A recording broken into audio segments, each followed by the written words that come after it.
स्वागत है आप सभी स्टूडेंट्स का अमृत क्लासेज में। आज हम लोग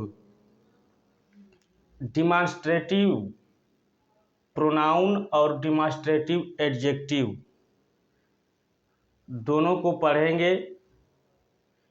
use of this that and these those.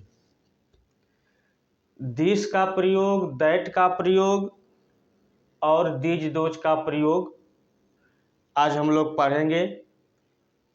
This का प्रयोग किसके लिए होता है, दैट का प्रयोग किसके लिए होता है, दीज का प्रयोग किसके लिए होता है और दोज का प्रयोग किसके लिए होता है, इसकी जानकारी हम लोग लेंगे। इसके पहले हम लोग सिंपल सेंटेंस जो बेसिक कंसेप्ट था, is, am, are, was, were, has, have, had, will be, shall be, will have, shall have का प्रयोग हम लोग पढ़ चुके हैं। आज हम लोग डिमॉन्स्ट्रेटिव प्रोनाउन की जानकारी लेंगे कि डिमॉन्स्ट्रेटिव प्रोनाउन के रूप में दिस दैट का प्रयोग किस तरह होता है और डिमॉन्स्ट्रेटिव एडजेक्टिव के रूप में दिस दैट और दिस दोज का प्रयोग कैसे किया जाता है, इसकी जानकारी हम लोग आज लेंगे। Use of this that and these those. This का हिंदी में अर्थ होता है यह और दैट का हिंदी में अर्थ होता है वह। दीज का हिंदी में अर्थ होता है ये या ये सब और दोज का हिंदी में अर्थ होता है वे या वे सब। दिस दैट का प्रयोग नज़दीक की वस्तुओं को इंगित करने के लिए, निर्देशित करने के लिए, बताने के लिए किया जाता है और दैट का प्रयोग दूर की वस्तुओं को सूचित करने के लिए, इंगित करने के लिए, निर्देशित करने के लिए या बताने के लिए किया जाता है। और दिस का प्लूरल नंबर दीज होता है। दिस का ही प्लूरल नंबर दीज होता है, जिसका प्रयोग हम लोग नज़दीक की एक से अधिक व्यक्तियों या वस्तुओं को संकेत करने के लिए किया जाता है। दीज का प्रयोग एक से अधिक व्यक्तियों या वस्तुओं को सूचित करने के लिए किया जाता है, निर्देशित करने के लिए किया जाता है या इंगित करने के लिए किया जाता है। और दोज का प्रयोग दूर की वस्तुओं के लिए, एक से अधिक, दोज का प्रयोग दूर की वस्तुओं के लिए, वो भी एक से अधिक के लिए किया जाता है। दूर की वस्तुओं में यदि एक से अधिक हो तो उसे इंगित करने के लिए, निर्देशित करने के लिए या सूचित करने के लिए दोज का प्रयोग करते हैं। दिस सिंगुलर नंबर है, दैट सिंगुलर नंबर है और दीज दोज जो है प्लूरल नंबर है। सीधा समझेंगे कि दिस का प्लूरल दीज होता है और दैट का प्लूरल दोज होता है। दिस मीन्स यह, दैट मीन्स वह। यह नज़दीक की व्यक्तियों और वस्तुओं के लिए किया जाता है, सिंगुलर नंबर के लिए। जब एक वस्तु या एक व्यक्ति हो, नज़दीक हो, तो उसे बताने के लिए दिस दैट का प्रयोग करते हैं और एक से अधिक व्यक्ति या वस्तु हो तो उसे सूचित या इंगित करने के लिए दीज या दोज का प्रयोग करते हैं। नोट देखेंगे, दिस या दैट के साथ सिंगुलर नाउन तथा सिंगुलर वर्ब का प्रयोग करते हैं। दिस या दैट के लिए एक वचन संज्ञा हो उसके साथ दिस दैट का प्रयोग करते हैं और सिंगुलर वर्ब का प्रयोग करते हैं, एक वचन की क्रिया का प्रयोग करते हैं। और यदि दीज दोज के साथ प्लूरल नाउन का प्रयोग करते हैं तो उसके साथ प्लूरल वर्ब का प्रयोग करेंगे। दीज दोज के साथ प्लूरल नाउन तथा प्लूरल वर्ब का प्रयोग करते हैं। दिस दैट सिंगुलर नंबर में होता है, ये एक वचन होता है। This that, these those plural number होता है। तो सीधा समझेंगे कि दिस दैट एक व्यक्ति या वस्तु को सूचित करने के लिए किया जाता है, या सिंगुलर होता है और इसके साथ हम सिंगुलर वर्ब का प्रयोग करेंगे। दीज दोज एक से अधिक वस्तुओं को सूचित इंगित करने के लिए किया जाता है, ये प्लूरल नंबर होता है, इसके साथ हम प्लूरल वर्ब का प्रयोग करेंगे। बहुवचन होता है तो बहुवचन की क्रिया का प्रयोग करेंगे। हम देखेंगे अफर्मेटिव सेंटेंस में दो पार्ट में बटा हुआ है।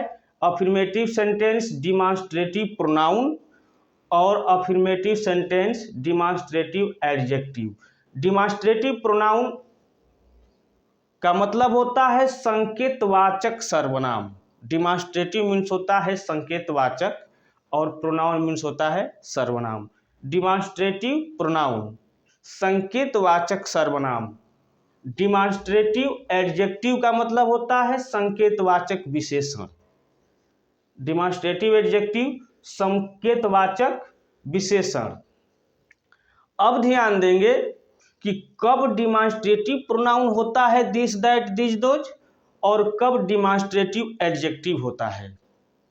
डिमॉन्स्ट्रेटिव प्रोनाउन का जब हम प्रयोग करेंगे तो दिस और दैट के साथ किसी नाउन का प्रयोग नहीं करते हैं। जब हम दिस या दैट या दीज दोज के साथ किसी नाउन का यदि प्रयोग नहीं करेंगे तो वह दिस दैट या दीज दोज डिमॉन्स्ट्रेटिव प्रोनाउन कहलाता है। और यदि दिस या दैट दीज या दोज के साथ यदि हम किसी नाउन का प्रयोग करते हैं एक साथ, दिस के साथ या दैट के साथ या दीज के साथ या दोज के साथ किसी भी नाउन का प्रयोग करते हैं तो वह this that these those demonstrative adjective कहलाता है। फिर से देखिए, यदि दिस दैट के साथ किसी नाउन का प्रयोग नहीं है, या वह ये सब वे सब के साथ यदि किसी संज्ञा का प्रयोग नहीं है तो वह this that these those demonstrative pronoun कहलाता है। और यदि दिस दैट दीज दोज के साथ किसी नाउन का प्रयोग करते हैं, यह वह ये सब वे सब के साथ किसी संज्ञा का प्रयोग करते हैं तो वह डिमॉन्स्ट्रेटिव एडजेक्टिव कहलाता है। एग्जाम्पल के अनुसार हम लोग देखेंगे, यह एक कुर्सी है। यह के साथ जितने भी रेड कलर में हैं इसको ध्यान देंगे, यह एक कुर्सी है। यह के साथ किसी नाउन का प्रयोग नहीं है बल्कि किसी संख्या सूचक शब्द का प्रयोग है, एक का। जब यह के साथ किसी नाउन का प्रयोग नहीं होगा तो यह डिमॉन्स्ट्रेटिव प्रोनाउन कहलाएगा, संकेतवाचक सर्वनाम कहलाएगा। यह एक कुर्सी है। This is a chair. This singular number है, इसके साथ इज का प्रयोग हुआ है सिंगुलर वर्ब का, और यह नजदीक की वस्तु की ओर इशारा कर रहा है कि यह एक कुर्सी है। This is a chair. अब हम लोग देखेंगे डिमॉन्स्ट्रेटिव एडजेक्टिव कैसे होता है। यह घर नया है। यह घर नया है। यह के साथ किसी नाउन का प्रयोग एक साथ किया गया है। घर हो, बुक हो, पेन हो, कुछ भी हो, यह के साथ यदि जुड़ा है तो यह डिमॉन्स्ट्रेटिव एडजेक्टिव कहलाएगा दिस। यह जितने भी रेड कलर में है डिमॉन्स्ट्रेटिव प्रोनाउन के कॉलम में हो या डिमॉन्स्ट्रेटिव एडजेक्टिव के कॉलम में हो, रेड कलर वाले जितने हैं ये इसी को डिमॉन्स्ट्रेटिव प्रोनाउन और डिमॉन्स्ट्रेटिव एडजेक्टिव कहेंगे। तो यह के साथ किसी नाउन का प्रयोग हुआ है तो यह डिमॉन्स्ट्रेटिव एडजेक्टिव है। यह घर नया है, दिस हाउस इज न्यू। अब दिस के साथ यहाँ हाउस का प्रयोग हुआ है, एक साथ दिस के साथ हाउस है। इसमें डिमॉन्स्ट्रेटिव प्रोनाउन में देखेंगे कि दिस के साथ किसी नाउन का प्रयोग नहीं है बल्कि हेल्पिंग वर्ब का प्रयोग है। और डिमॉन्स्ट्रेटिव एडजेक्टिव में दिस के साथ नाउन का प्रयोग के बाद हम हेल्पिंग वर्ब को लिखे हैं। तो इसलिए जब दिस दैट दीज दोज के साथ नाउन हो तो वह डिमॉन्स्ट्रेटिव एडजेक्टिव कहलाता है, और जब दिस या दैट या दीज या दोज के साथ किसी नाउन का प्रयोग न हो तो वह डिमॉन्स्ट्रेटिव प्रोनाउन कहलाता है। यह घर नया है, दिस हाउस इज न्यू। अब हम लोग डिमॉन्स्ट्रेटिव प्रोनाउन देखेंगे कि ये दीज मीन्स होता है ये या ये सब कुर्सियां हैं या ये कुर्सियां हैं। ये भी एक से अधिक के लिए संकेत कर रहा है लेकिन नजदीक की वस्तुओं को। ये सब कुर्सियां हैं, these are chairs, these are chairs. These के साथ हेल्पिंग वर्ब का प्रयोग है, किसी नाउन का प्रयोग नहीं है बल्कि नाउन लास्ट में है, तो यहाँ दीज डिमॉन्स्ट्रेटिव प्रोनाउन होगा। अब इसमें देखेंगे डिमॉन्स्ट्रेटिव एडजेक्टिव में, ये पुस्तकें कीमती हैं, ये पुस्तकें कीमती हैं या ये सब पुस्तकें कीमती हैं। तो ये के साथ किसी नाउन का प्रयोग है, ये भी किसी नजदीक की वस्तुओं की ओर संकेत कर रहा है। तो ये पुस्तकें एक साथ है तो लिखेंगे दीज बुक्स, दीज बुक्स। एक से अधिक की बात कही गई है तो प्लूरल वर्ब का प्रयोग करेंगे, इसके बाद हम किसी नाउन या एडजेक्टिव को लिखेंगे।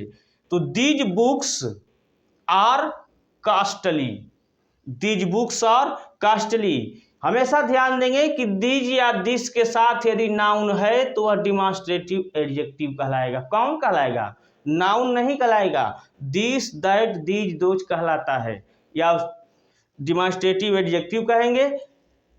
और डिमॉन्स्ट्रेटिव प्रोनाउन जब दिस दैट यह वह के साथ किसी नाउन का प्रयोग न हो बल्कि नाउन का प्रयोग लास्ट में हो तो उसे हम डिमॉन्स्ट्रेटिव प्रोनाउन कहेंगे। यहाँ देखेंगे, वह एक बकरी है, वह एक बकरी है, दैट इज ए गोट। यहाँ पर वह के साथ नाउन बकरी का प्रयोग नहीं है बल्कि लास्ट में है, वाक्य के अंत में है, तो यह दैट जो है डिमॉन्स्ट्रेटिव प्रोनाउन कहलाता है। जब दैट के साथ किसी नाउन का प्रयोग नहीं है बल्कि उस अंत में है हिंदी वाक्य में, तो हम अंग्रेजी में ट्रांसलेट करते समय ध्यान देंगे कि दैट इज ए गोट। तो अब दैट हमारा, जब दैट के साथ किसी नाउन का प्रयोग नहीं है तो यह डिमॉन्स्ट्रेटिव प्रोनाउन है। इसमें देखेंगे, वह सड़क गंदी थी, वह सड़क गंदी थी, दैट रोड वाज डर्टी। वह सड़क, वह के साथ सड़क किसी नाउन का प्रयोग है तो यहाँ हम वह को क्या कहेंगे? डिमॉन्स्ट्रेटिव एडजेक्टिव कहेंगे। That road was dirty, that के साथ नाउन का प्रयोग है तो इसको हम डिमॉन्स्ट्रेटिव एडजेक्टिव संकेतवाचक विशेषण कहेंगे। That road was dirty. पूरे वाक्य को डिमॉन्स्ट्रेटिव एडजेक्टिव और डिमॉन्स्ट्रेटिव प्रोनाउन नहीं कहते हैं। दिस दैट दीज दोज की बात कही गई है, इसीलिए इसको रेड कलर से लिखा गया है। वह सड़क गंदी थी, दैट रोड वाज डर्टी। यहाँ देखेंगे डिमॉन्स्ट्रेटिव प्रोनाउन में, संकेतवाचक सर्वनाम में, वे सब बकरियां हैं। वे सब के साथ नाउन का प्रयोग नहीं है, वो वाक्य के अंत में है। वे सब बकरियां हैं, दोज आर गोट्स। ये दूर की वस्तुओं की ओर संकेत कर रहा है, वो भी एक से अधिक वस्तुओं की ओर। तो यहाँ पर जब दूर की वस्तुओं को संकेत करेंगे वो प्लूरल नंबर में हो तो वहाँ दोज का प्रयोग करेंगे। वे या वे सब बकरियां हैं, दोज आर गोट्स। इसमें देखेंगे वे बच्चे नटखट हैं, वे बच्चे नटखट हैं, वे के साथ नाउन का प्रयोग है एक साथ, तो इसे हम वे को संकेतवाचक विशेषण कहेंगे, अंग्रेजी में उसे डिमॉन्स्ट्रेटिव एडजेक्टिव कहेंगे। तो दोज चिल्ड्रेन, दो चिल्ड्रेन एक साथ है, ध्यान देंगे हमेशा, दो चिल्ड्रेन और नटी, दो चिल्ड्रेन और नटी, वे सब बकरियां हैं। इसके साथ दोज के साथ नाउन नहीं बल्कि हेल्पिंग वर्ब है, इसलिए दोज को कहेंगे डिमॉन्स्ट्रेटिव प्रोनाउन, संकेतवाचक सर्वनाम। और यहाँ वे के साथ नाउन का प्रयोग है, चिल्ड्रेन का प्रयोग है एक साथ, तो इस दोज को कहेंगे डिमॉन्स्ट्रेटिव एडजेक्टिव। वे बच्चे नटखट हैं, दो चिल्ड्रेन और नटी। यह गोपाल है, किसी व्यक्ति की ओर संकेत कर रहा है, यहां तक तो वस्तुओं की ओर संकेत था। दिस दैट दीज दोज व्यक्तियों या वस्तुओं दोनों को संकेत करने के लिए किया जाता है, दोनों को बताने के लिए किया जाता है। यह गोपाल है, this is Gopal, this is a Gopal नहीं कर देंगे कि गोपाल एक है तो आर्टिकल लगा दें या कोई संख्या सूचक शब्द लगा दें, किसी भी नेम के पहले ए का प्रयोग नहीं करेंगे, एन का प्रयोग नहीं करेंगे। दिस इज गोपाल, यहां गोपाल एक साथ नहीं है, वाक्य के अंत में है, तो यहां पर भी दिस जो है डिमॉन्स्ट्रेटिव प्रोनाउन, संकेतवाचक सर्वनाम होगा। वह कमरा खाली होगा, यह प्रेजेंट टेंस में भी इसका प्रयोग होता है, पास्ट टेंस में भी इसका प्रयोग होता है और फ्यूचर टेंस में भी इसका प्रयोग होता है। अब देखेंगे वह कमरा खाली होगा, तो दैट रूम, वह के साथ कमरा है, दैट के साथ रूम का प्रयोग हुआ है, तो यहाँ पर भी दैट डिमॉन्स्ट्रेटिव एडजेक्टिव होगा। That room will be vacant, that room will be vacant, यदि गागेगी आ जाए दिस दैट के साथ तो हम विल बी का प्रयोग करते हैं। That room will be vacant, वे लड़के कमजोर होंगे, वे लड़के कमजोर होंगे। Those boys will be weak, those boys will be weak. हमेशा ध्यान देंगे कि यदि दिस दैट दीज दोज के साथ किसी नाउन का प्रयोग है तो उसे हम दिस दैट दीज दोज को डिमॉन्स्ट्रेटिव एडजेक्टिव मतलब संकेतवाचक विशेषण कहते हैं, और जब दिस दैट दीज दोज के साथ किसी नाउन का प्रयोग न हो तो उसे हम डिमॉन्स्ट्रेटिव प्रोनाउन संकेतवाचक सर्वनाम कहते हैं। फिर से मैं बता देना चाहता हूं कि दिस दैट दीज दोज को ही प्रयोग के अनुसार डिमॉन्स्ट्रेटिव प्रोनाउन और डिमॉन्स्ट्रेटिव एडजेक्टिव कहते हैं, संकेतवाचक सर्वनाम और संकेतवाचक विशेषण कहते हैं। किसे कहते हैं? दिस को, दैट को, दीज को, दोज को।